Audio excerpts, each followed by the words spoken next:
Hey, I'm sorry, not Justin. Devin, it's really good to see you, buddy. How you doing, man? I mean, I'm here too. Like, you can say hello to me too. Well, I know, but like, you're usually here. You know what I mean? Like, just say what? Excuse me? Who's that? I know this guy is not saying who's that guy. He's the guy who we're like, who's that guy? Whose man's is this? Who are you? Who are you pointing to? Him. This guy. Justin? Yeah. Wait, what? That's his name? What are you on about? You've literally, you know him. He's Justin. Well, both of you assume Devin knows anyone. Cloud behind him. Wait, what? Wait, what about a smoke cloud? What the fuck hell is this? Look at it. It's orange. Oh, dude, is this is that the giant smoke cloud from all the burning forests from Canada recently? Holy shit. Ooh. Come on, dude. God. Taco, when are you going to get your shit together? All right. Now it's starting to bother me. All right. Well, we should probably get inside before the smoke comes up. Guys. Open the door. I mean, guys, it's locked, so you need the keys. I don't have the keys with me. What do you mean you don't have the keys with you? I don't have the keys with me today. I thought you were going to bring the keys today. Well, I definitely don't have them because I thought you had them. Access to the keys. Don't you remember? Well, no, yeah. You know, because we have a really odd policy of if you make fun of Dylan one too many times, he takes your keys away and you're not in an episode for 2 weeks. Like, so it's Dylan's fault that you weren't here for 2 weeks. Oh, I guess I missed that memo. Okay, it's in the contract. It's a simple padlock. Surely we could just like kick the door down, right? Yeah, we should really figure that out really fast. That smoke's getting really close, like really, really close. Justin, kick it down. I don't know. All right. 1, 2, 3. Yeah. It didn't even move. Is your ankle okay? I heard it crack. I heard a crackle, but I don't think it was the door. Are you doing okay, bud? Maybe we should use all 3 of our legs. Honestly, I think that's a good idea. I think that's a good idea. All right. Are you ready, Devin? Yep. All right. On the count of 3. 1, 2, 3. Yeah. Hey, holy shit, that actually worked. Well, all right, get in. Go. Get it fast. All right, close the door. Close the damn door. Gee, oof. Board it up. Fucking like the G5 style. Golly, dude. Taco, get your country's crap together. Pieces of wood and metal everywhere? Well, I mean, Jordy uses this as a storage unit for, his contracting work, so. That makes sense. You know what I'm saying? Like, yeah, we usually kind of have those kinds of problems. We also do need spare parts for Brendan. This is also true. You need spare parts for who? No one. Oh, okay. I thought I heard my name in there. I didn't. No, that was me. I was going to tell you, since now we're finally inside, we're quote unquote safe from the smoke. Right. Why don't you read the summary? I will do that. But can I tell you, I don't have the sheet with me yet. So if you could bear with me for another 10 seconds. Bruh. Well, I guess, while you do that, let's just set up the mics and whatever, plug you guys set up the mics. I'll get my sheet open. Oh, hey, okay, there you go. I found my sheet. All right. Are you guys ready? Are the mics cool? All right. Mike is all right.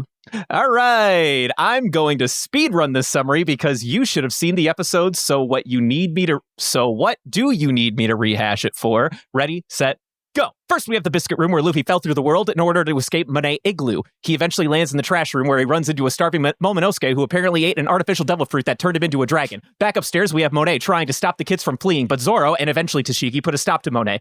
Over in Building D, we have Smoker and Vergo having a stand-up while Law looks on from the sidelines. Also on the sidelines is Caesar and the gang who are hiding out in Vegapunk's old lab over at Building R. He plans on funneling everyone toward door R66, so he can flood them with Shinokuni. Back in Building B, we have Mocha on the run as she tries to keep the other kids from getting their hands on any more of the toxic candy. Eventually, she's cornered, and in order to save her friends, she makes the ultimate sacrifice by swallowing every piece of candy there was. Chopper vows to save Mocha and all the other kids, thanks to the help of Sanji and G5, who round up the other kids and sedate them before any more harm can be done. Will Mocha and the rest of the kids live on and eventually grow up? Will Luffy and Caesar put an end to all of this? Will Law do something really cool? Find out next week. Wow, that came out so much better than I could have ever imagined. I'm more impressed that it was coherent. Thank you. I appreciate that. I definitely started to slur my words partway through. I could feel the drool building up in my. The liquor was kicking in. Well, not exactly that. Okay, we don't do that here. But I will say, and I have an ear for this because I read so many summaries. I do think that on average, I try to make myself go slower, because it sounds like we say it too fast when it actually comes out in the physical recording. So I didn't know I was doing that bit tonight. I'm really interested to know what that's going to sound like when we're done with this one. No. Here's what you're also missing another layer of this entirely. most of our fans listen to our podcast on like 1.7 times speed because they're all fucking animals with ADHD. Dude, they apparently. are actually animals. Holy shit. Yo, no, this is actually a true bit. So at the very least, two listeners that have explicitly said that they listen to our podcast, they listen to it at like 1.5 or more.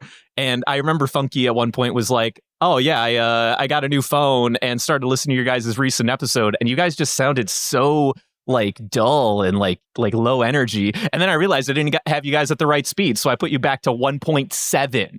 And I'm like, bruh, 1.7. No way. People are speed running our speed run right now, and it hurts my brain. Dude, that's what I'm saying. And Poupe out there, too. I know you're one of them, too. All right, you need to get your shit together. Well, I guess you don't.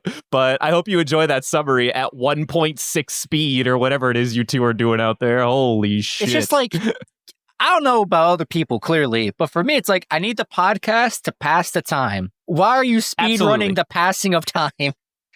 Well, yeah, because they want to beat the record. Well, I mean, there is that. Yeah, there's always a podcast listening speed run after all. Yeah. Yeah. Okay. All right. But anyway, yeah, no, we watched some One Piece this week, and we have Devin back. One Piece today. You watched a lot of One Piece, buddy. I honestly don't even know. You were here for a Punk Hazard set, right? I don't even remember.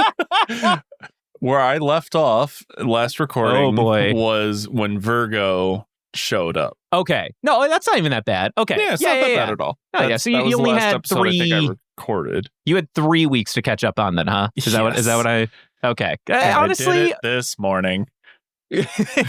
I'm proud of you, buddy. Honestly, that's not even that bad. I was telling Justin, so I wasn't here last week, and I had to watch my 2 weeks worth of episodes today. Mine came out to being 3 hours. What did yours come out to being? Like probably 4-ish hours or something like that. I think I started at 4 a.m.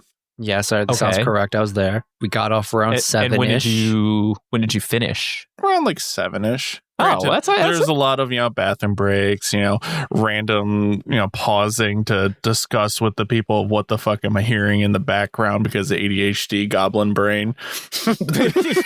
Oh, right. Yeah, no, I remember this morning. Yeah, you were watching it with people. I didn't have that stream open. I just had a cast of people listening to my just unhinged verbal garbage.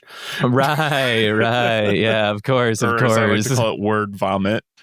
As just things happened. I was just hanging out, like, trolling in the text channel. I didn't actually know what was going on. now it makes sense why there were so many people making comments about One Piece or whatever. They're reminiscing. They're reminiscing, of course. It was a lot of fun. Good. I'm glad you had fun. Did you have fun because you watched it with friends, or did you have fun with the episodes? And it's okay if it's only one. If only one of those things are true, I will accept that. Technically, it's because I watched it with other people, again, them just hearing my unhinged statements. Yeah, that's fine. I mean, my did you of takes half the time are just the ones that don't make any sense. Well, I mean, just for posterity. I mean, do you have anything you want to dive into? Any questions you might have had from things that you might have watched previously? Have you listened to the episodes of the podcast episodes of what we covered in your absence, out of curiosity? No, or not? No, I was knocked the fuck out for a couple hours. So okay, so no, I haven't had a chance to do that. But I do have some crazy, conspiracy theories that are not necessarily related to the episodes this week. Okay, go on. That's fine. So first off, me and Skimpy, who's a follower, are under the firm belief that clowns are their own specific race of people on the universe, and they all naturally have a minimum stat line of 30 in charisma. Okay, yeah, like Buggy is like the equivalent of the Senju, while Caesar is clearly like an Uchiha. Like that's like the difference between clowns. Like there's different clans within the massive culture of clowns, because clearly they're very charismatic as a culture. Right. Yes, of course. And I assume that you came to this determination due to the sheer charisma that Caesar Clown the amount exhibited. Of gaslighting that happened. Yes. Dude, which is Caesar ironic Clown for a person with the gas. For of course he has. Maybe it's part of the power. Gaslight ability. Yeah, that's all. It actually is kind of funny when you think about it, because you know that these episodes came out back. I'm not going to say gaslighting is like a new term, but it definitely got a little bit more popular in recent years. And these set of episodes, I think, came out back in like 2012, 2013. So the manga was probably there at about, 2011, 2012, something like that. It's kind of funny if you think about it. Oh, yeah. It's very funny. Then also, I have another conspiracy theory of how devil fruit are made. Oh, okay. When you say made, like how they occur in nature or like artificially? Okay. Just had to be clear. I'm ready for it. Hit me with it, bud. My conspiracy theory is because we watched the, poison nuke thing go off. Right. With Smiley, R.I.P. Smiley. R.I.P. Smiley. Hashtag justice for Smiley. Yeah, justice for Smiley. He didn't deserve that. That's 5 syllables, by the way. What? Justice for Smiley is 5 syllables. I just wanted you to know. That's all. Are we supposed to have a haiku this week? Well, no one told me. I don't see anything in the grab bag segment. We could make it haiku. I don't want to. I don't want to either, but I'll keep that for okay, whispering aside, Devin, move on with your thought, please. So anyways, what I saw was Smiley dead. Yes. Everyone else starting to die. Apple turned to blue. That is correct. All of these things happen. Mm-hmm. So my theory is that devil fruit only occurred during horrendous atrocities, such as like. All right. I need to give you the context. If you would have listened to the episode, I'll give you the same context I gave Christian, because this is one of the few fat L's that Oda does as a storyteller. I am here to inform you, because it will never be explicitly stated in the show, and it's only content that was expressed via SBS. That devil fruit that you saw manifest was Smiley's. It was the axolotl fruit that Smiley had. Oh, so it was an axolotl. It was indeed an axolotl. Yeah. So it stripped a devil fruit from someone. So what I can tell you is these are the important beats, because it sets a precedent for this one unique case, but it doesn't set the rule for every single devil fruit that you will find till the end of time or its end. But what I'm telling you is that on paper, Smiley had the axolotl devil fruit. When he died, it manifested on a nearby apple. Now, it might have something to do with the fact that it was a Zoan. It might have something to do with the fact that all fruits just can do that. It might be because the bag of apples was fucking special. But those are the explicit details that happen, and we as an audience will not get that context in the show ever, because after it happened, they just like leave the bag behind, and it never gets revisited again. Okay, that's kind of a bummer. Yeah. So there might be other opportunities where this thought, However, gets expanded I still like on. my theory better. Right. I'm here for it. I didn't want to lead you down a blind alley, especially when I gave Christian the same alley-oop so that he could expand. Question. So if a devil fruit user dies, the nearest devil fruit in a square mile radius, however many square miles that is where the devil fruit appears then. These are great questions, and these are not answers that I have for you.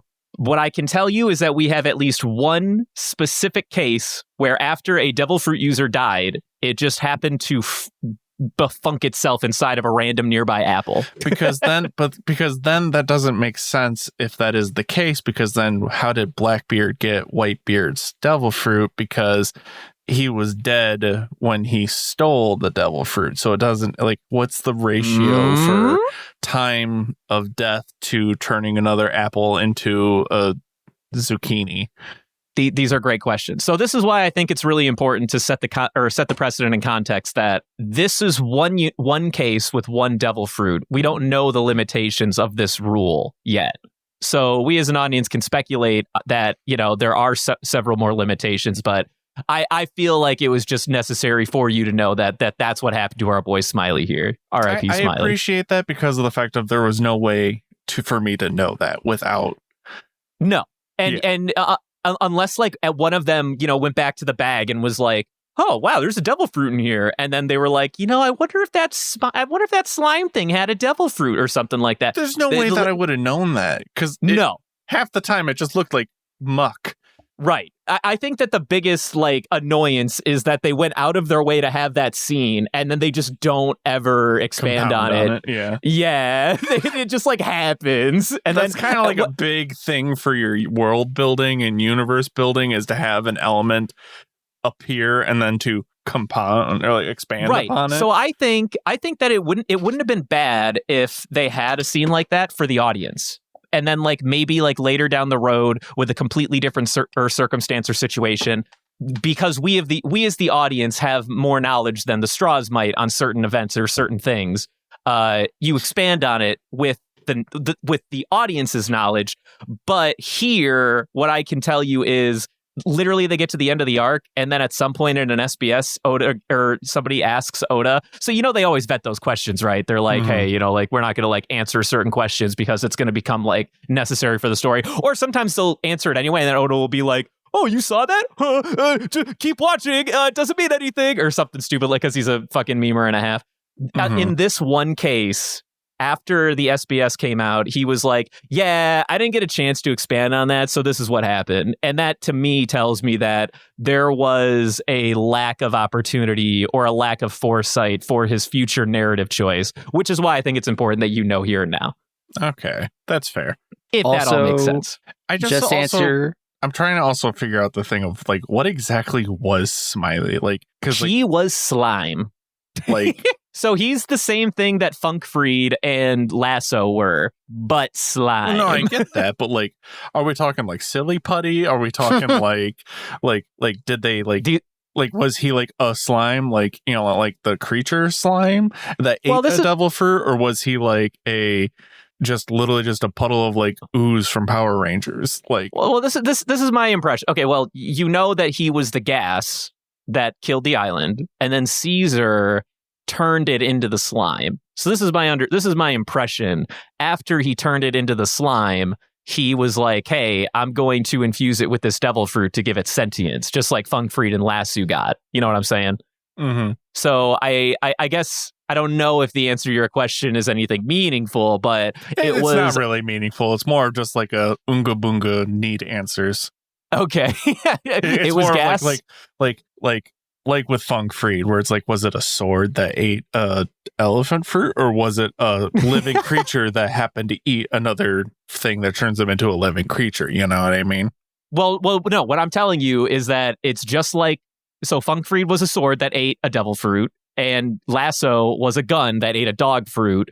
The Smiley was a vat of slime that somehow ate the axolotl fruit. That is what I am telling you. Of all the things to eat something, that surprises me the least. The slime? Have you gelatinous cube? Hello. Honestly, I'm also kind of in the same boat, because in my mind, even though it doesn't necessarily happen, when I think of slime, I just think of like, I guess like acidity and like slowly like turning away. it into, like corroding. In my mind, I'm like, oh, that makes perfect sense. It just like slowly dissolved the devil fruit, clearly. Exactly. But all right. Any other burning previous thoughts? Yes. Okay. I don't remember if it happened, because again, I have a lot of episodes in my brain, so I don't know exactly when these notes start taking off. Dragon Boy. Mononosuke. That one. So is that devil fruit, like, what's the difference between an artificial and a natural, or what's the difference between, farm raised versus free range devil fruit? So I don't know if we got the expansion on that yet. Okay, because that's one of those things where it's like, was this information I don't know because it hasn't been revealed to me, or is it because I will never, because Smiley information? Oh, no. Actually, I take that back. No, because they did explicitly say, okay, so what I will tell you is that devil fruit was an experiment by Vegapunk. Vegapunk tried to make that devil fruit, and they labeled it a failure. Yet, when Momonosuke ate it, very clearly he turns into something. So, like, So like that's the other question is like, how do you deem it a failure? If these are great questions. That's like, great question. What were the ramifications to consider it a failure? So I'm glad that you came here. Also, how many years has that child been on the island? From what I gathered from the flashback, he's only been there. Silhouette for 90% of the game. Like he's a character you haven't unlocked yet. I like how every single time you ask a question, somebody tries to answer your question, and you continue to ask more questions. Don't have an answer for the unlockable NPC yet. Because that seems unnecessary. He's, as far as I could tell, he's only been on the island for a few days, judging from the flashbacks and me trying to understand the timeline. I think it's been 10 days, at least. So all those kids have only been there for 10 days? No. Only Momonosuke. No. Because they were on the boat together. Momonosuke's a newer Some kid. of them were. Yeah, with new kids. Yeah, exactly. Yeah. Other kids have been there for at least a year, probably longer. They're constantly grabbing kids, my guy.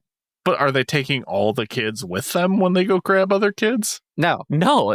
All of the kids that were on the boat were new kids. He's conflating like really, Mocha's really backstory scene where she's on the boat with certain kids. There were no big kids on the boat with Momonosuke, just in the biscuit room. But because the girl with the big ass Funko Pop head.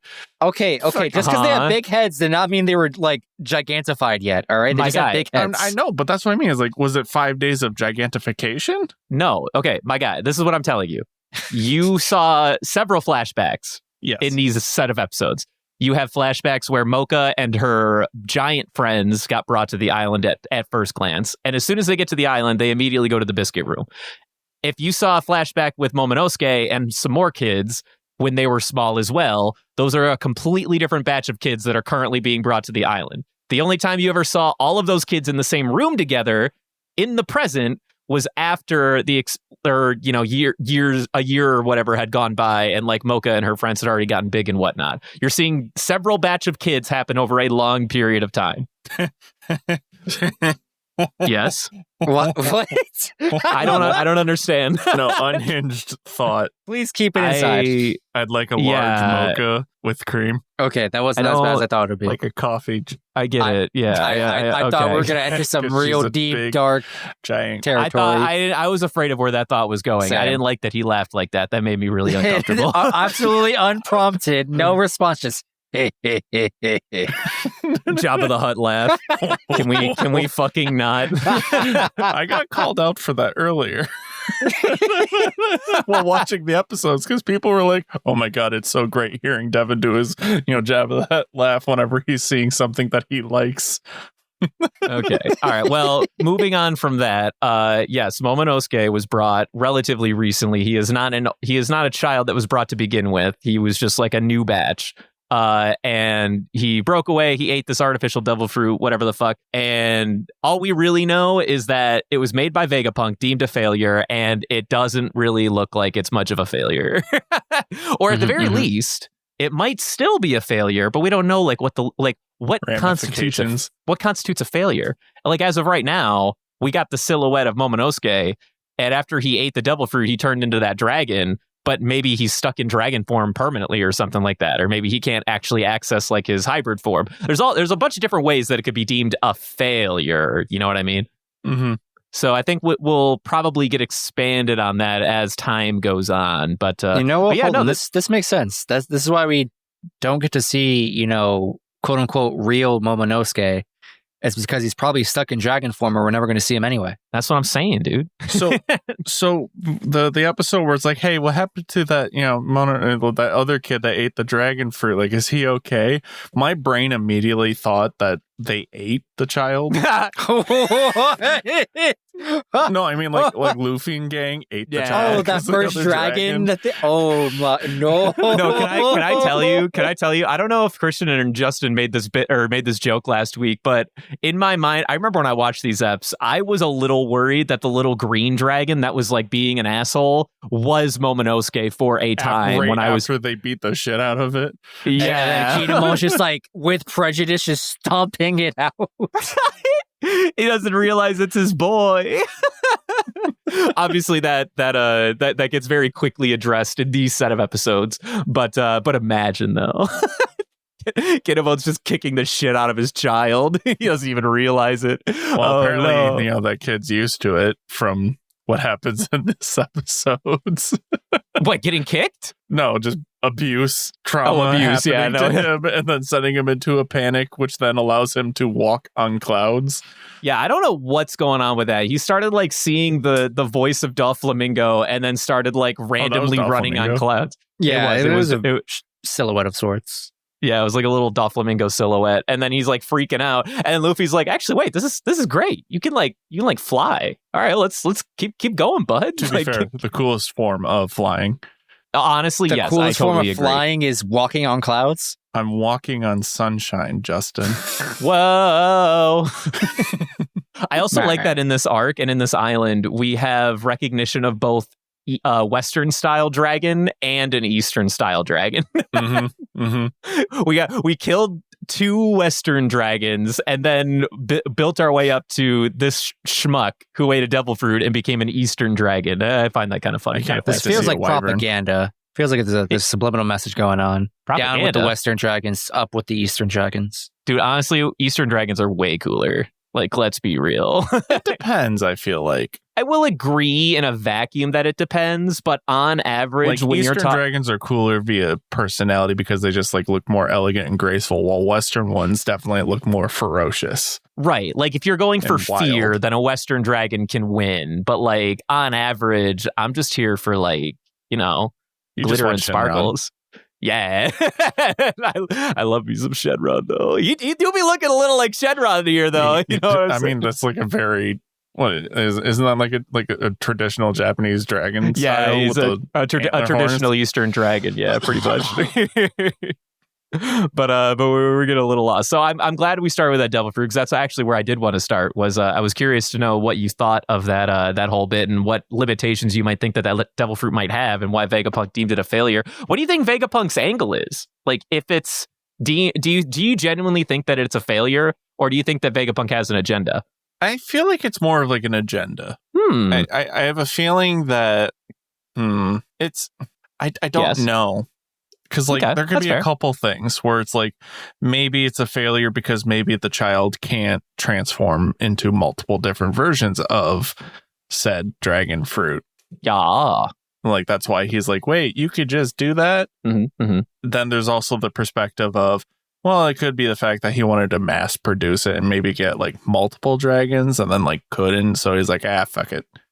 Dude, bro, could you imagine like an army? Or maybe the fruit that he used was expired, so therefore it's a failure. Or it started rotting. It was moldy. Or it's only considered a failure because of the fact of, when Caesar went nuclear in the flashback, they deemed it as like a failure because he thinks it's ash, even though he somehow probably survived, even though we only got his sleeve. We finally got to see him. we saw Vegapunk's sleeve. We did see Vegapunk's sleeve. One step closer to a face reveal, kids. We are one step closer to a face reveal here. It's like a Jordy bike ride reveal. Jordy bike ride reveal. That's a deep cut for people on our Discord. Have you ever seen Jordy and Vegapunk in the same room? I haven't. I actually haven't. But moving on from that, so yeah, we got Luffy and Momo who are just like chilling downstairs. Momo's freaking out; he's trying to fly out, and then Luffy's like, "Oh, hey, actually, this is convenient. I'll just use your ass." Also, the casual way he just wears him, dude, that was actually kind of sick, though. Right? I was like, down. I would wear that if that was like if my pet could just vibe like that. Yeah, dude. So what we're talking about, too, is at the very end, to be fair, which we can just skip to bouncing around like crazy, but this is my fault. It's nobody's fault. At the very end, we got Luffy and Momo who got out of the trash heap. They beat the they got out of the Star Wars room or whatever the fuck that shit was called. And then as soon as they do, Luffy like walks out with like that sick dragon like wearing it like a scarf, and I'm like, shit, dude. That's kind of sick with it, though. That's a good look for you, my boy. And then he proceeds to conquer his Haki, all but one goon, and goes, "Where's Caesar?" Which feels really impressive. It's like, in my head, I was like, okay, did he do that on purpose? Or is one of these two just got like, does one of them just have higher constitution than the others? I think he did it on purpose. Which I also believe, that's kind of cool. Part of me wants to believe he did it on purpose, yeah. But I also like know that Luffy's a fucking idiot, and he's probably just like, huh, Well, you didn't pass out. Well, while you're awake, can you do me a favor? Tell me where the fuck your boss is. You have about 7 seconds till you pass out again. Tell me where the bomb is. Tell me where the bomb is. All right, well, in addition to that, we get a lot of time spent on the children running away and poor Mocha's struggle, and also fighting Monet in the biscuit room, which is like the vast majority of these episodes, I would say. The Monet fight was fun. I mean, cool. I like seeing, random fucking devil fruit shit all the time, so I'm always here for it. I'm not going to say like it was an action-packed skirmish by any means. They also do a bit where they sort of give Zoro the Sanji moment where it's like, oh, okay, is he gonna hurt Monet? And then they're like calling him out on it, like, oh, you're not gonna hurt Monet, are you? Because she's a woman. Blah blah blah blah blah. At the end of the day, we're sort of left, I don't know, maybe unappeased, and he does harm her when Tashigi was about to get iced. Literally. I love that bit. When Tashigi was about to get iced, and then but Zoro was like, no, you didn't say the magic word. No. So question about Monet's power because of other Yes. ice boy that I'm blanking on his name. Aokiji. There we go. I went through all the cases. I didn't know you were asking for Aokiji's name. I could have told you off the dome Because scheme, they're but both by all means Logia continue. and they both do stuff with cold. That is very correct. Yes. Well, she's the snow, and he's the ice. Totally different. Very different. Once again, this is one of those cases. Hold on. What? This is one of those cases where at some point, I think Oda just goes like, I want to reuse a devil fruit, but I want to make it look like I didn't just copy your homework. It's your own homework you copied. Well, yeah, some but plagiarism's a thing and highly frowned upon in society for whatever reason. he did write the rule that he can't have the exact same devil fruit in the world at the exact same time. So this is his like caveat where he's like, that's ice, and this is snow. This Totally is different. Completely Different. Well, I mean, it's a cool devil fruit, though. I'm not saying to it's be not cool. fair, I'm just mad about it. to be fair, I feel like there's a strong enough distinction between their two powers where I'm not upset about it personally. They're both low. Like if one was a paramecia and the other one was Logia, I'd be fine with it. But the fact that they're both Logia, I was like, this is bullshit. Yeah, it do kind of be a little annoying. But it's like, I will say, at least Monet can't it's not like Monet is gonna get a super duper power up and just essentially become ice lady through whatever. Says it's like, who? right. So that's kind of the question. If you compact snow enough, it does eventually just become ice. I guess, and I don't know if I necessarily want to give this like this fucking layup, but you could argue that as long as she stays in her lane of being just like compacted snow that never, returns a density that is equivalent to a full-on fucking ice, but she's kind of already done that bit when she made the igloos and stuff like that, so I don't know. I'm like, I get the point, like, igloo is essentially made out of ice, but like, you look at it and you're like, that's just snow. That's just like, it's look at it compacted and you're snow, just like, and therefore it's technically ice, but like, it looked like snow, so therefore not ice. I don't know. It's definitely a muddy situation, but hey, you know what? At least it has a different name. Doesn't that make you happy, Devin? No. All right. Well, moving on. And a part of me, I feel like it was really cool that like, I mean, I'm not going to say that Kuzan or Aokiji can't do this, but like, it was cool to watch her just kind of like just swim in the snow. It was like, okay, cool. I made a pool for myself essentially. Yeah. And now I get to just like kind of pseudo teleport around. I think that's what I care about most. If you're going to go out of your way to basically have the same devil fruit but use it twice, at least have like a reasonable set of boundaries between the two applications. That's all I ask for. Don't literally reuse the exact same kit for two different characters just because they have to have like a very similar devil fruit. So here was actually kind of fun because she became like this, I don't know, like snow vixen that like swam through the snow and like fucking jumped out of it and tried to, eat your fucking heart out. That was kind of metal, if I'm going to be honest. It was pretty cool. It was the pretty grossest sick. part about her ability was when Zoro cut her in half and she's just flopping there like a fish. That was 100% just mental anguish that she was like, I don't disagree at all. Like, he didn't actually do anything to her. He just scared the ever-loving bejesus out of her. But like, still had her shook. So this is like kind of like that weird like up in the air. So we're not really sure like what Zoro's angle is. Like it sounds like he will throw hands at anybody given like any context, but I think on average he'll like restrain himself depending on who he's fighting. Which it was because she didn't have a sword. If she had a sword, he would have gone all out. He's like, yes, a worthy challenger. Honestly, you're probably not even wrong. There might be a little to that. But then she also had the wing blades, which were made of ice. Mm-hmm. Well, okay, that's fair. That did happen, yeah. They just like blades. Turned her wings into ice. Yeah, no, that's kind of fair. I got nothing on that one, my guy. Again, at least it's unique and sort of cool. It's not a rehash of Aokiji yet. Although, quick side note from a couple episodes ago, the oxygen sword, confusing but dope. Gave me real Gundam vibes. That's what I'm saying, dude. I mean, it makes a lot of sense to me. He's just like, fucking moving a fuckload of oxygen through it, turning it into a blue flame blade. It makes you wonder if he could split an atom. Dude, actually, I honestly think that Caesar has like one of the secretly most broken devil fruits on the planet. I really like Caesar. He actually applies his devil fruit in a scientific way. That's what I'm saying, dude. Like he's not. What if I take all your oxygen away? Fuck you. Like what? He's actually. I don't think he's the greatest like fight thinker. Like Luffy comes up with like new moves using his devil fruit. Like he's very creative with his devil fruit. He uses it. He applies it effectively. Yes. But I do think that Caesar uses his kit in a very binary sense.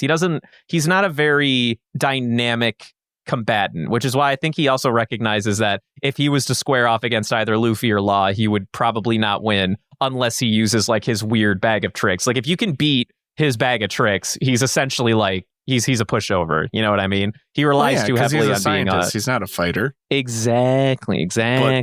But if you back him in the corner, well, guess what? You can't breathe. Yeah, that shit's fucking fire, though. I think that's a great fucking ability to have. It's just like awesome. The gas motherfucker. I love him so much, and I've been saying his laugh like all day. Exactly. I can't believe this is where we've ended up with Devin in terms of One Piece appreciation. Out of all of the motherfuckers that this guy appreciates, it's fucking Caesar Cloud. Hey, man. I liked Crocodile too. I have good news for you, buddy? But that made sense. Like that seemed like that track, same right? Voice actor? No, what? Say what? Say that again. I have news for you. Same voice actor? Because not the same voice. That would be a wider range of that person's talented right there.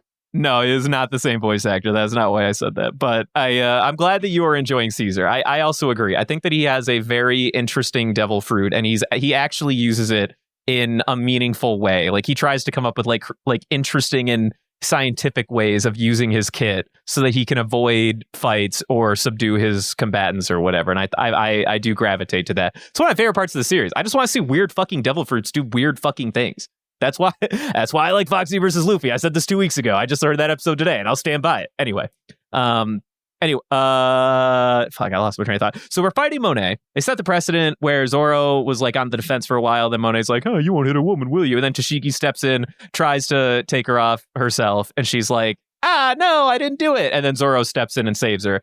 And then this is when Zoro's like, "All right, well, I guess there's no choice. I'm just gonna cut the shit out of you."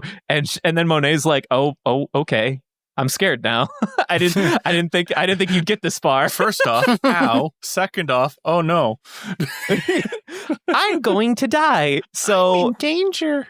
I both like and dislike this because I do still think that it kind of has a little too much of the Sanji like won't fight a woman energy, which I don't love all the time. I think that that's okay as a character flaw. Just don't overuse it for every fucking character. I don't think. Plus, I don't know. I didn't read that. A when little I watched the episodes. different. It's like, it's not that he won't fight a woman. However, I do think it unfortunately feels on the nose of like he doesn't necessarily respect them enough in terms of a combatant. Well, I mean, when he literally tells Tashigi, "Well, yeah, because you are inferior to me."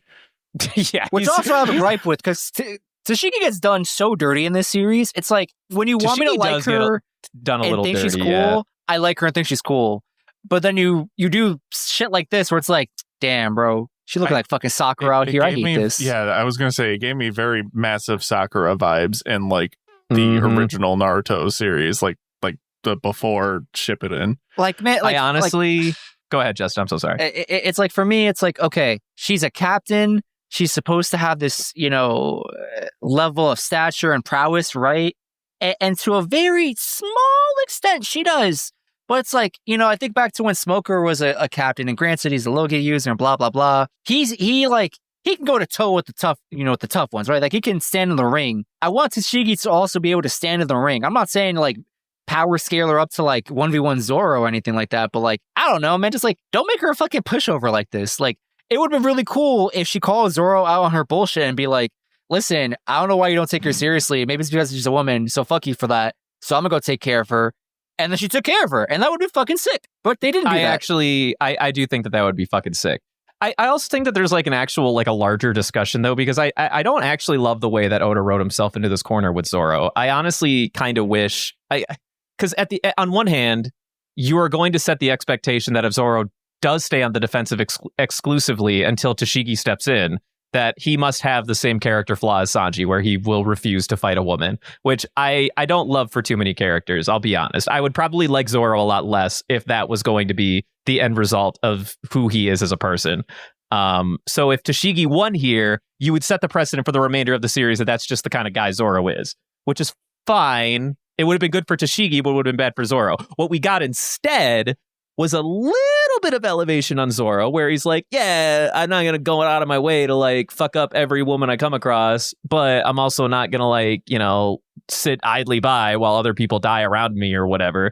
So he'll throw the hands, which I think is good contrast in his character. They're actually like, setting the precedent like, okay, yeah, he'll restrain himself, but he's not going to outright tell himself, no, I refuse or whatever, which I think is better as a character. But because you went that route, you now write Tashigi as a worse character, which does kind of break my heart. I didn't actually read these episodes like that. Like, I remember hearing like, people saying like, oh, these are kind of controversial, but the way I interpreted like his actions and like what was happening was more like a mentor, but like not an official mentor like attitude, because of the fact of he does kind of respect her / like hate her for the fact that he looks. So you're thinking about the relationship between Zoro and Tashigi. So I'm displacing that for now. I'm just saying the relationship between Zoro and Monet in this moment.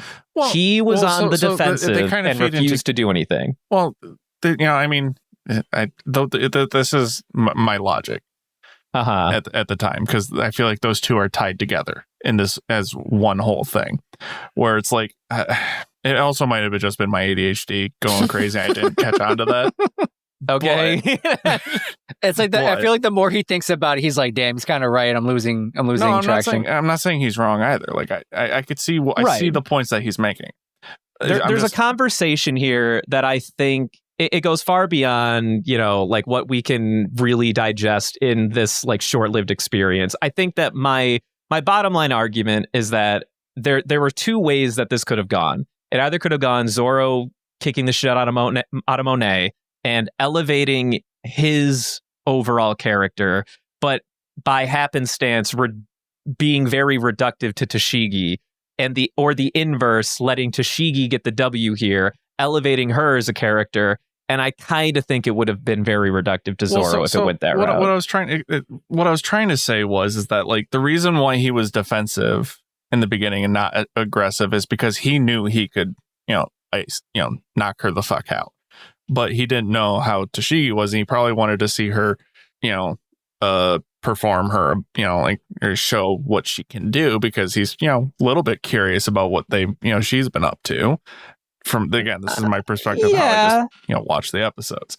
And then the reason why he stepped back is because he wanted to see or witness her, fighting and, doing everything. But when she started to fail, like a good teacher, he stepped in to keep her safe, did the, slicey slice, make her panic move.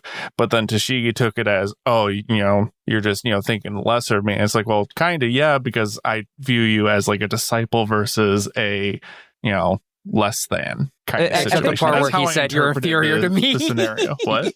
Except the part where he tells Tashigi, "You're inferior to me." So, but there's that. But like, I also, but if you I think guess about I it, also he's like talking don't. about the skill of their swordsmanship versus that is very correct. like as a human being, like you're inferior. Like there's a difference. I feel like he was talking about like because when you think about it, he's a swordsman. That's all he's he lives by the blade. Well, I think you're giving him You're giving him a lot of narrative credit that he here. definitely doesn't deserve. I'm I not don't know saying about he credit. does deserve it. It's just how I interpreted it when I was watching it. Yeah, no, I understand that. I guess I would. Like, if I'm my wrong, only I'm wrong. Like I get it. no, there's no wrong. I would expand on that and say that I think teacher and pupil relationship is a little a little blinding. Because at the end of the day, But Zoro's like competitive. it's unofficial. That's the thing because it's not because he's not her teacher. It's more of just like a fellow swordsman. How are you doing in your sword training? Ooh, not too great. Feels more like rival's the wrong word here. Like I think the only other thing that I want to put on the table here that I feel is not being considered is I'm mostly talking about the part where he refused to fight Monet long before Tashigi showed up. There's also that. Where did all that energy come from? See, yeah, that's the part that I don't remember. Yeah, My there was a large amount of time where Zoro was just kind of like fucking around and not doing what he needed to do for a long period of time. And then Tashigi shows up and then suddenly it's like he has an out where he doesn't have to do anything anymore. Until that might have been a thing Tashigi with the One Piece episodes that I watched then, because I don't remember it being that long like of a time between when they showed up and that. It was pretty much Zoro versus Monet while Nami and Robin were still there. Then, and there's even a split scene where he turns his blade over as he's like charging where Monet's about to come out of or whatever, so you can break her up without hurting her, by the way. And I don't know. I think there's just a lot of energy here that I understand narratively, like what we're trying to accomplish. But I don't know. I think we should be treating every single villain equally, and I know I might be in the minority here. That's fine. I just don't love when this narrative takes center Foxy stage. Should have been treated equally. He was treated equally. He was a great villain. What are you talking about? Okay, well, Wapple. Well, no, I mean he's treated like a villain. He's just a really bad villain, so I throw him in the garbage.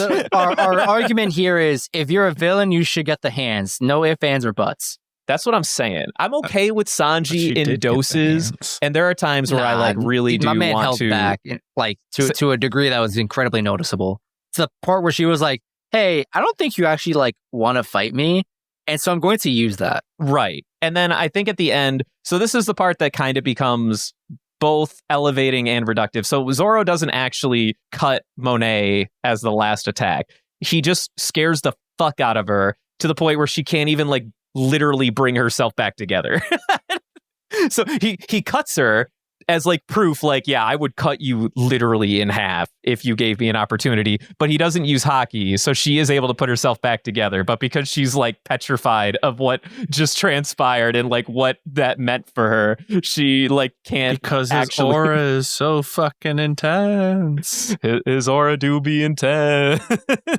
He's a scary guy. So I don't know. There's a lot to pick apart in this scene. I don't want to spend too much time, fucking, peeling apart, fucking gender theory all around this scene. Mm-hmm. At the end of the day, this is still just a cartoon made for, his small out boys, for himself was, I just need to distract you and not let you get to my friends. As long as you stay in the room, I'll go fuck. yeah, honestly, that's kind of his energy.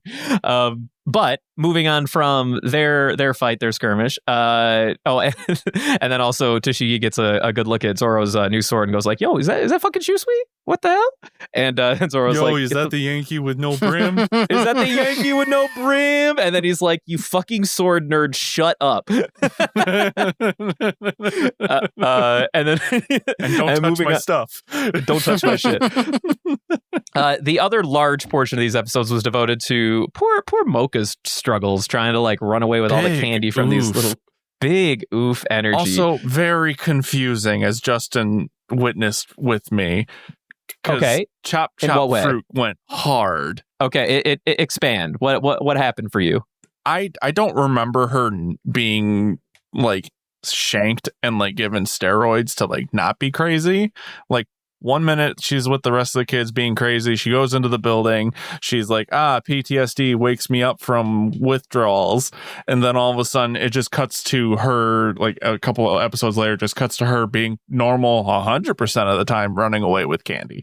And then we get a flashback to her talking with Chopper, Chopper going like, haha, did you know poison? And then she's like, we're gonna die. And then it's like, then Justin did a spoiler. It was bad. It was so horrendous. Oh, wait, hold on. I did allegedly do a spoiler. I don't remember what that spoiler was. Do you remember my spoiler? Bad. It was the dumbest spoiler of them all. Oh, okay. I was like, oh, is that like a big piece of candy? Like, what's up with the big piece of candy? Like, because there was no context to the scene. I lost all context. I was like, what is going on? He goes, oh, how do you know it's a big piece of candy? What if it's a bunch of little pieces of candy inside of it? And then that's the spoiler. But I love that Justin still does that even when we're not recording. Consistency, baby, consistency. I will say it's not. I don't think it's just pace. There's a lot of jump cuts in this arc because they're constantly confusing. They're constantly jumping between flashbacks, between current events. So I will say before everything. Okay, so her just being in the biscuit room with the candy, waiting for the kids to arrive, that was actually normal. Like that was like the most recent event. And later, as she's running away, cutting to the flashback where Chopper explains why the candy's bad, that happened as it normally did. I think the only bit that you might have missed is when Chopper first caught up with her, because after she sort of came to her senses, but not entirely, because she was still, fucking freaking out on withdrawals.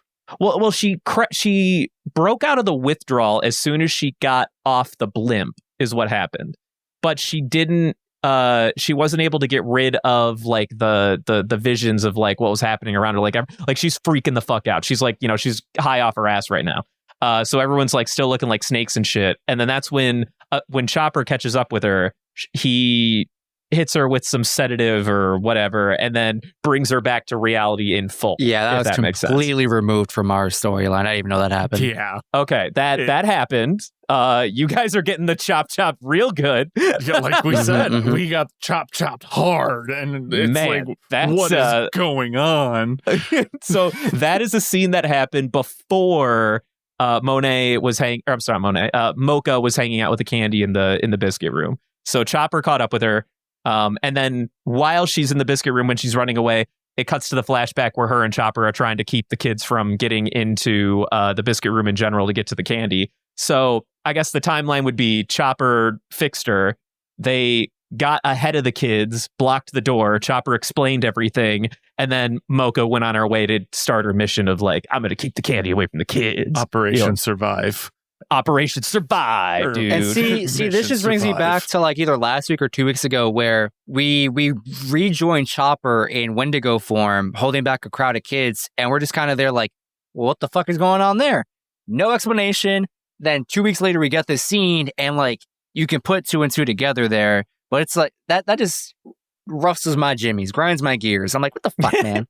Yeah, no, it do kind of be annoying like that. It'd be that way.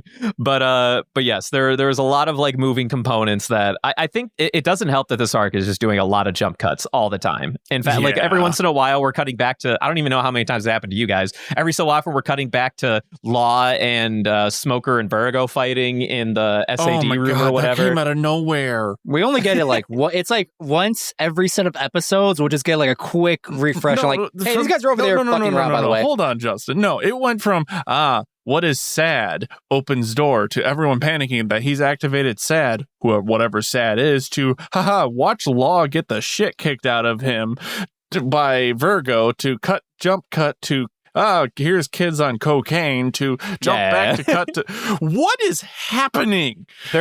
Honestly, it's not even Pace's fault. There are a lot of those jump cuts. A lot of it is not. That is fair. I did forget that there's a lot of jumping around because there's a lot of things happening. As to what sad is.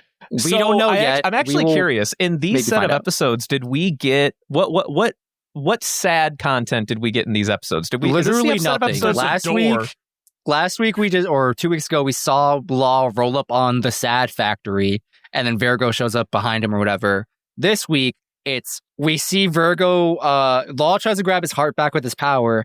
Vergo said, "Nah, I said that was mine." Just like fucking shave kicks him in the gut, grabs his heart back, clutches it, beats the shit out of him. This week and then or Soap last shows up. week that we was it this week or last week that we cut to Doflamingo giving Vergo Last orders? week.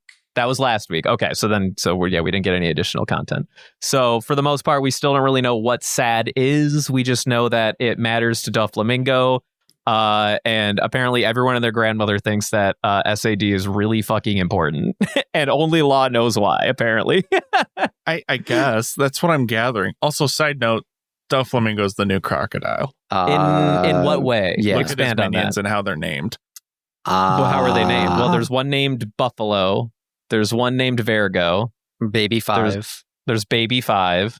Love her, by the way. She's the one there's- that turns her finger into a gun, right? Yeah, she's cool. Yes, that is her. That is her indeed. Yes. I don't know. It just gave me vibes. It just gave you Croco vibes. That's fine. I mean, I can. he's got respect crime that. lord energy, so I understand that. He do clearly have. I mean, he is like an underworld broker, so he's already partway there, to be honest. Although I am curious how he stopped a bullet, but at the same time, there's Haki, so Yeah, maybe you're right. I didn't think about the Haki. I was just kind of like, my man had a cannon point blank in his face, and then he just was on the ground. He's like, I was kind of hoping that he would just like sit back up with it in his mouth. he pulls an Arlong where he catches a cannonball in his mouth and then chomps it to smithereens. Yeah, exactly. Yeah, dude. There was also like a lot of like the jumping with like Eustace Kid and like Spaghetti Arms. I hate him. I want him to die. He deserves to die by gunfire. Man, I like Apu. He's a fun I don't know guy. why we hate Apu in Should this be cast, gunned man. down like the stray dog he is. He You is just disgusting. He can't has stand too many the- elbows. You need to stop. All right. How dare a narrator or a creator He has dream? piano teeth. That's That's fine. dope. I'm here. Hey, I'm I here for hate the it. piano teeth. I I hate love it. piano teeth. I hate it. Okay, give me more of it. I'm all in, baby. Anyway, Facts, man. that was also last week, I believe. But yes. To continue on, sad, very confused. Am sad because don't know what sad is. Need antidepressants. Send help. Need antidepressants. You know who else needs antidepressants? Fucking Law, because he's having a bad fucking He's having day. a bad fucking time. He's getting seeing him without his hat is also kind of weird because he got knocked Agreed. the fuck out. You've never seen him without his hat. Now that I think about it, have you? No, He's never had to he's knock never off his had fucking to without his skull. hat. So when I saw him without his hat, I was like, he looks like Luffy, but not. He looks like discount Luffy. We have Luffy at home. Luffy at home. Also, Honestly, I've also when he be mad. discovered. Side note, random, caveman Unga Bunga thought. Sure. Sanji needs a mustache. I don't know if I have agree one? with that take. I Because when like he his had little goatee. the dirt smudge on his upper lip when he was running through, I don't know, around like he's Okay, been. yeah. It looked like he had a mustache, and I was like, that works. You're I always thought, I I like thought this. Sanji had a little bit of stubble on the upper lip. I guess I'm crazy. Nah, he just has the goatee at the chin. I will say needs the though, stash. his like 50-year-old and 60-year-old self on the good timeline, because I've told you that each straw has been given like a 50 and 60-year-old versions of themselves. Yeah. If they follow the good and the bad timeline. In the good timeline, he dons the same mustache that Zeph has. Or no, maybe it's not a mustache. I think it's a goat. I think his beard he braids like Zeph's mustache. How about that? I think that's what it is. Is that do you not remember what Zeph looks like? It's very faint. All I see is a foot in a jar. All I see is a foot in the jar. I'm moving past it. All right, we're moving on. Walked into Anyway, that one. so Mocha is running from the kids. The straws are doing everything they can to subdue the kids, sedate them, whatever. And then at one point, Mocha finally gets grabbed by the nearby kids, and she's going through the ringer. She's like, she does not have a good grasp over emotional trauma, but she's like, I remember all of us having fun. I just want you all to go home, and she fucking eats all the candy. Dude, And that was poor Mocha, dude. So we get additional context while she made that choice that Chopper was saying. At the end of the day, the candy was either both poison and what was making them grow, and it was extremely addictive. But the bottom line is, Caesar had no intention of letting any of them survive or meet or go to the end of the experiment. He was just gathering data. It was poison from the start. So Chopper recognized that and was like, none of you can eat this again. It will literally kill you. You are all going to die before you become an adult. And Mocha was like, I gotta take one for the team.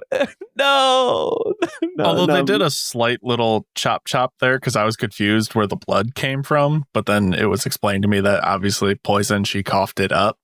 Yeah. But like my brain was like, did her neck explode? Like, because she got a little neck and she swallowed a lot of candy with the wrapper on, mind you. Well, no, she took it out of the candy or out of the wrapper.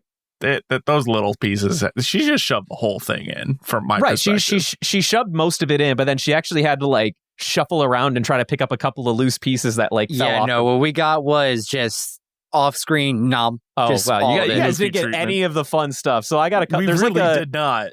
There's like a minute of her like fucking shuffling her hands around because so she tried to like horf it all into her face. And a few pieces were like falling out and she's like freaking out. So she's like shuffling around trying to grab the pieces and shove it back into her face before any of the kids can grab it. It was a whole bit. And then as soon as she put the last piece in, she closed her mouth and it was like gulp. And then Chopper's having a bad day. They cut to Chopper a few times. He, as a doctor, is seeing pharmaceuticals used in such a way, and he is petrified. He is so fucking upset right now. I feel bad for Chopper. He shouldn't have to go through this. I feel like should 1v1 Caesar Clown. Dude, that's what I'm saying, dude. I just want him to kick him in the nuts. Like, just did you guys get this line?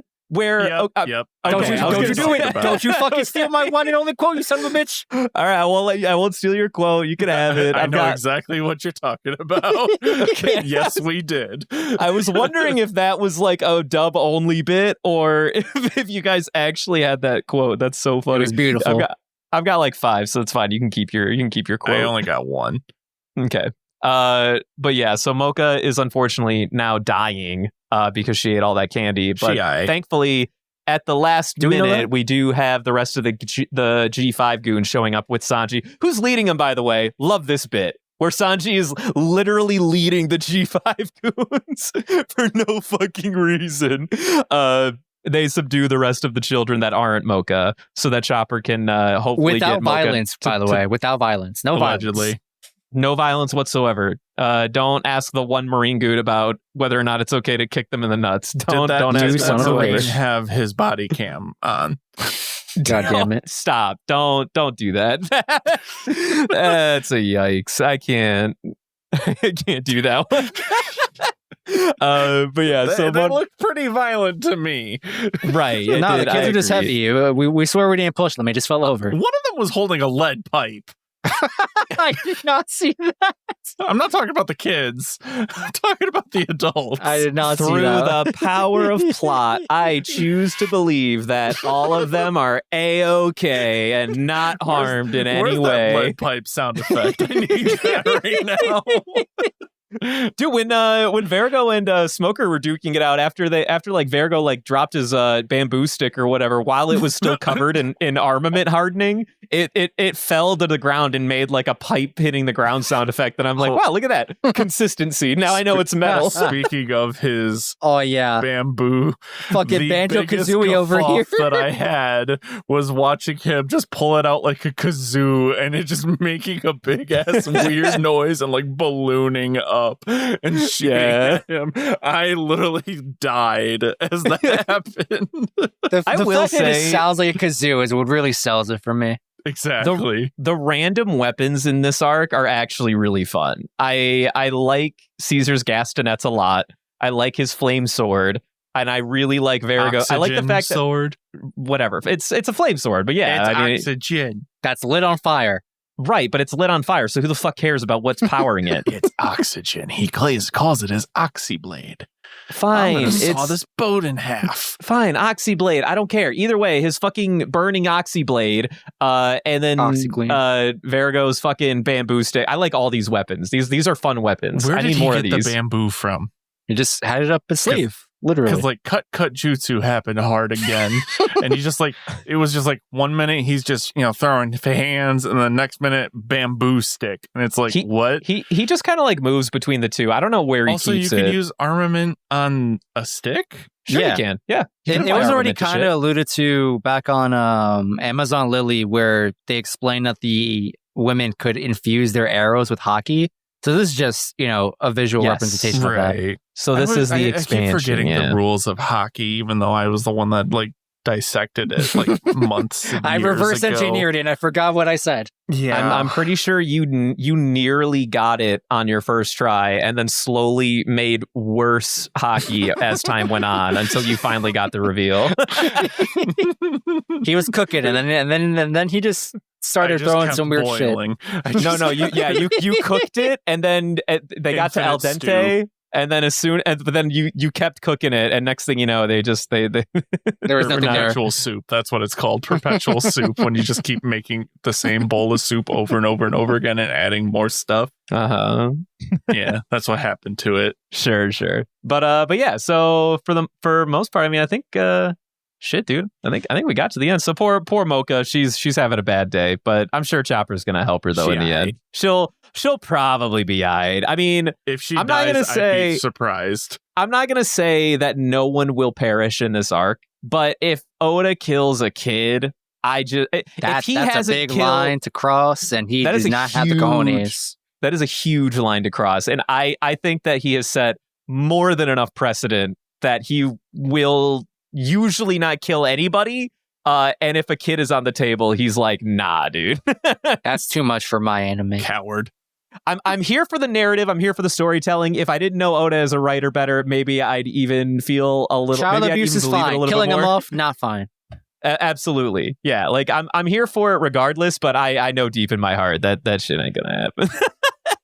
All right, well, I think we got to I got one little quick thing to say before we move on. I don't remember Vergo getting his ass beat this bad by Smoker. I mean, I felt like I remember it being more even. And the few scenes we do get of that fight or whatever's happening over in that room, it's I can beat the shit out of Law, but then Smoker shows up and I'm like, I'm kind of getting my shit rocked. Well, I think it's a more even playing field because when Vergo has Law's heart, he can always just default to, oh, pardon me, while I just squeeze the literal life out of you really quick. I use my stress toy. Exactly. I think that Smoker is actually a more reasonable combatant than we're giving him credit for here. It just so happens that Law is at a severe disadvantage because as long as Vergo has his heart, he could just be like, oh, pardon me, squeeze. Oh yeah, Brendan, I don't know if you overheard this part when we were watching the episodes this morning. Law upgraded and got the ability to no clip. He got the ability to no clip. Yep, because he can teleport and just appears. Well, yeah, no, his fucking rooms are stupid, dude. Yeah, he fucking teleports wherever the fuck he wants. Yeah, he just I just can't wait for T-Dog to T-pose and no clip through the wall. Okay, all right. We're crossing way too many deep cuts. All right, anything else you got over there, Justin? Nah, I just want a actual fight between those two instead of just here's the whole narrative happening and then cut back to Smoker punching him in the face and back to you, Luffy. There's a couple. Well, okay, I had a couple of minutes of actual fight. It just also not even a little bit for us. Dude, we got like a couple, like a punch here and there to a kazoo to and back to the children to haha, look at me, I'm bleeding out of my mouth to Luffy talking to a pet dragon toy thing. And then all I'm hearing is that these One Piece guys sound like real fucking purists. What happened to the fun, man? Let's have some of the fun. Man. There's no expansion on character interaction. It is just, was it in the manga? Nope, I get it out of here. That's what I'm saying, dude. Like I'm here for, getting rid of some of the really bad pacing of the a little bit of continuity would anime. be nice. Thank you. just a little. Just so I can understand what is happening on the screen. That's kind of fair. But yeah, I think we got there. I'm happy we got there. Good job, team. I'm proud of us. Anything else? You guys good? Nope. All right. Well, next week will be 6:15 to 6:21. Moving on to quotes. Who has quotes? I'm going first. I only got one. I ain't trying to get sniped out here. You're like, go ahead. All right. I only have one. So do I, and I only have one. Okay, well, you both have one. So which one's going before first? Your one. I already know that. I'm not stealing yours. All right, cool. Fine. As long as you don't, I don't know snips. I know what your quote is. So my quote is when Sanji and gang are running through the what was it, the room, the children's room. I forgot what they called it. It starts with a B. Yes, I know what you're going to say. Yes, go ahead. Yes, and the the Marines ask him like, "Oh, but what if a woman is trying to kill you?" And he goes, "Then I die." I fucking die. Again, this is the character interaction that I expect and I appreciate with Sanji, because if he's gonna have a character flaw, regardless of how much I dislike it, at least he doubles down, all right? He set the precedent. He's committed. He is committed to the bit, and I respect that. There is some respect there. But If then, I like, die, also, I like, die. the same scene where, like, he's running, he turns his head for, like, a second, and it's, like, clearly, like, he trips over nothing. It just, like, skids across the ground. He didn't trip. He fucking did a backflip on his neck into the snow when he saw Monet. Yeah, he's like, pretty bird lady. Oh, my God. Lady. Oh, what a fucking idiot, dude. That's actually not the quote I thought you were going to go for, but I'm glad you brought that one up, too. But also right. the scene of they eventually compliment Monet and she just kind of goes full like, oh yeah, I don't know if it's Sunder. Yeah, she starts blushing because she's getting all these compliments. And Zoro loses it. He's like, "Well, fuck you, weak till compliments. What the hell is going on?" He's like, "You're into this, aren't you? You like this?" I mean, I like this. I'm very surprised that bird feet and feathers do not necessarily ruin this for me. I don't like what that says about my character, but I like how you literally just said in the Discord today, as somebody who doesn't really have an infatuation with anime characters and like in porn, you're sitting here literally fawning over an anime character. Listen, this is an entirely different thread. I don't exactly know where it's leading to, and I don't necessarily like it, but here I am. Justin, I have an anime for you later. No, you can keep a recommendation for later. My one and only quote. Monster Musume? You shut your mouth. My one and only quote tonight is when Chopper and the G5 roll up on the kids and Mocha and that little scene right there in the hallway. They're taking care of the kids, they're running them up. One of the Marine, after Sanji says like, "Hey, be gentle," it says no violence, quote unquote. One of the Marines goes, "Hey bro, does kicking him in the balls count as violence?" And then Sanji goes, "It's a little over the line." Oh, is that what he says? That is what he says. Can I give you verbatim what they said in the dub? Because I thought the snappiness of it was fucking hilarious. The Marine Goon similarly goes like, "Is aiming for the balls considered violence?" And then Sanji goes, "Close call, but yes."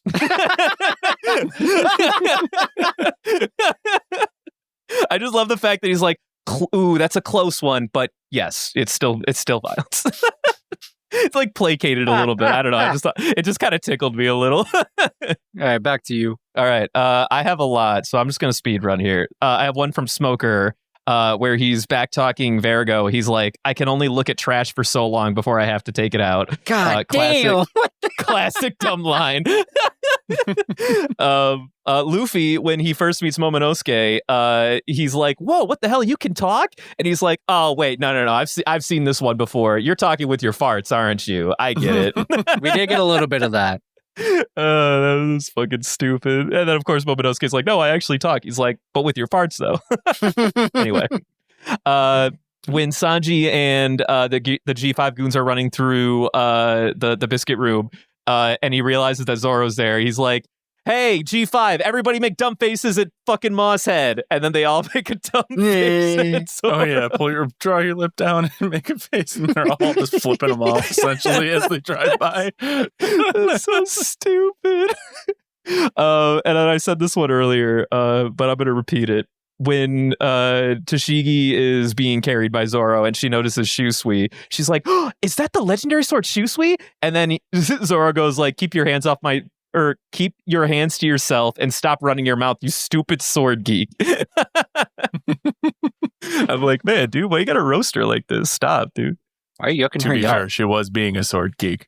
Yeah, but why you gotta be so angry about it? There's an appreciation happening here. I mean, how would you feel if like a complete stranger ran up to you and like started touching your shoes and be like, "Yo, those are the new Yankee with no brim"? The Yankee with no brim is a hat, dude. I'm aware. No. He's onto something. I've seen some crazy sneakers out on the streets. All right. All right. Well, Is that the new Yankee with no brim? Sounds like a real thing I've seen in the street. That's all I'm saying. It's the new Yankee with no brim. They're on your feet now.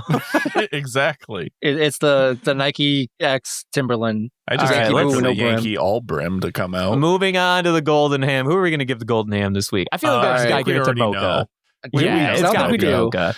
Oh, Go ahead. You can put a counter on the table. well, first and foremost, obligatory propagandist law, but my actual answer is going to be like, Monet? So Mocha. So anyway, Mocha. No, you know the best part too is that, okay, so even though Jordy already did that, I'm kind of getting a little over Jordy picking a random thumbnail that has nothing to do with One Piece on our episodes. I'm not saying never. I'm just saying, like, don't overuse that bit. Starbucks drink. It's literally going to be a Starbucks drink, which is a tragedy because we just got done doing this bit with a bit of slime for our slimy or smiley that we gave a couple weeks ago. So, Jordy, I know you're not listening, but on the off chance that you might be, don't pick Starbucks. It's too soon. Pick Dunkin' Donuts instead. Pick Dunkin'. Tim Hortons.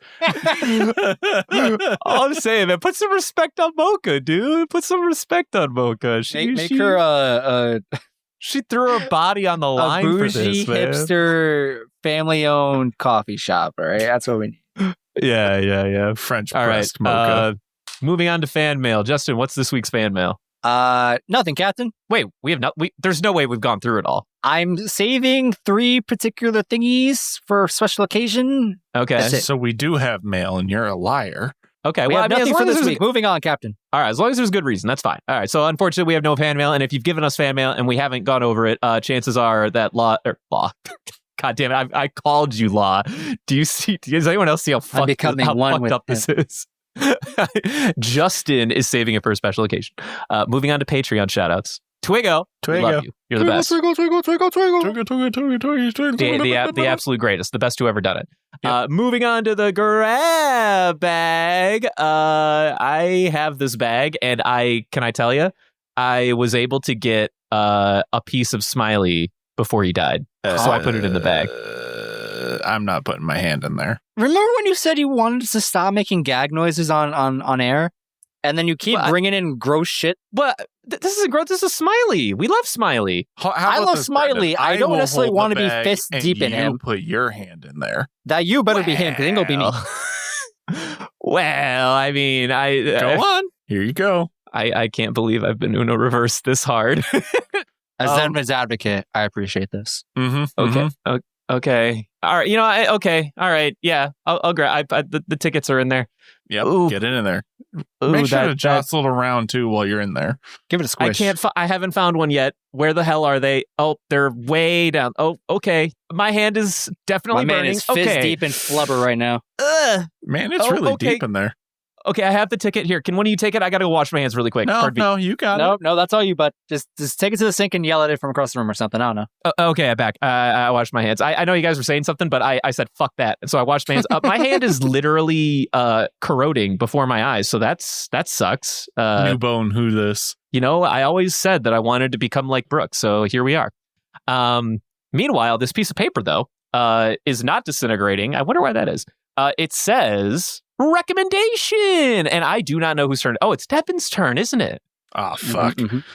Oh boy, are you ready, buddy? Do you know what you want to tell the world? Do you have a recommendation for the rest of society? Oh, that's a yikes. If only I was up to anything interesting. Dig deep, bud. I believe in you. Okay. Possible idea for you, which may or may not even help you, but it interests me. Have we done a food recommendation yet? A food recommend? No, I do not believe we've done food as a recommendation. No. Nobody wants to eat my palate.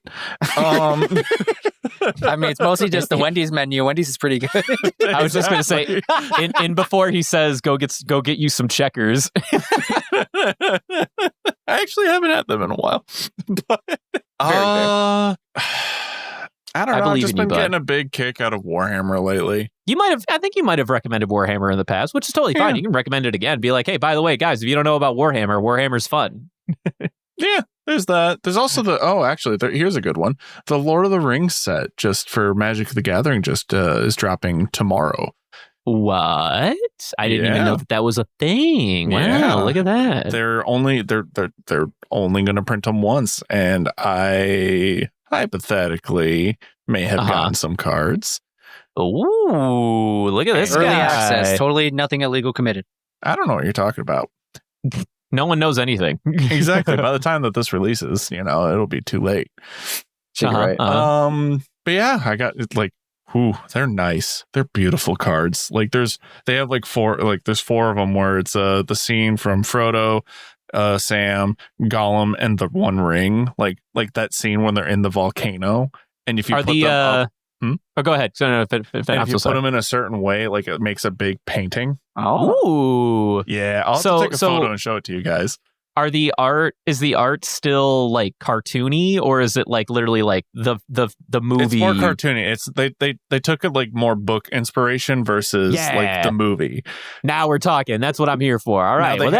My cousin actually drew the most famous Hobbit of all. You know, the one that barely anyone knows. I forgot his name. Okay. It's like I also wouldn't know. So I don't know, but here's the best part. Okay. Do you remember Bill the pony? No. You mean no? You know their horse. You know Sam's horse. I could not have told you that his horse's name was Bill, but I understand. I now know the horse. Yes. Yeah. So Bill the pony is a card. Okay. The best part about it is that he can be. So I play Commander, which is that format. You can make Bill your commander. Okay. And look at my horse. My horse is amazing. So he's the living embodiment of that ProZD bit where he's like, and I brought a bunch of milk tokens, which I can use to summon the grocery store. And when I have the grocery store on the field. Yes. Incredible. But it's fantastic. Bill. I understand. I understand. Yes. I see where this bit is going. It's great. So I guess I'll do that. That's the recommendation. Look at that. I haven't played Magic in years. I'm having a lot of fun with that set. Go get your Magic the Gathering Collector's Edition cards for Lord of the Rings. Your local hobby stores while supplies last. There you go. Now that's a recommendation we can all rally behind. All right, Justin, go ahead and do that thing. Or Devin, do the thing. I guess I'm. You've been gone a couple of weeks. All right, I got too complacent. I'm sorry. I forgot. Follow us on Instagram and Twitter at Panda Sightings. You can send us questions at pandasightings@gmail.com. If you really want to, support us, go to our Patreon and do the clicky click like Twiggo did. You know what I'm talking about. And if you want to get a little bit more interactive, sometimes see me watch my episodes live and hear me go Funko Pop head, then you can join our Discord and see all the crazy shenanigans we get up to there. That is also in the link down below. Incredible. Oh, obligatory. Fuck. All right. Well. All right. Well, thank you for listening again. Good. Have a good evening. Good tomorrow. Good night. We gotta figure out what we're gonna do about this whole smoke situation. There's still a bunch of smoke outside. Get your shit together, man. Looks like outside's problem. I'm going in the basement. I mean, how do you get to the basement if we've boarded up the door when we got in here? That's stairs? The front door. Yeah.